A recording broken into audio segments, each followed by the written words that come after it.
Hey, I'm Johnny from Johnny's Vintage Motorcycle Company. And we are offering a dual connected exhaust system that's fairly complete for like a 70 to 76 Sportster. It came from an older inventory we had some time ago. It's got the heat shields.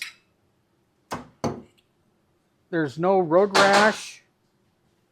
It's not rotted out. This is a pretty nice exhaust system. And I'm not the expert on this, but it looks like this clamp here is definitely not original. Oh, then this is probably the clamp that goes over it, most likely. So this probably could disappear.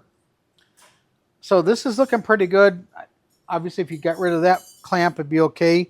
Keep in mind, this has been sitting around for 30 or 40 years.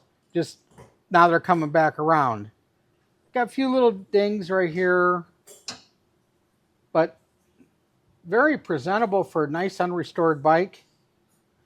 Low cost shipping available on request. And we're going to show you the other side of it now. Like I said before, there's no rotting, no holes, pretty nice exhaust. All right, well, thanks for looking at our stuff. We're going to be offering this for sale.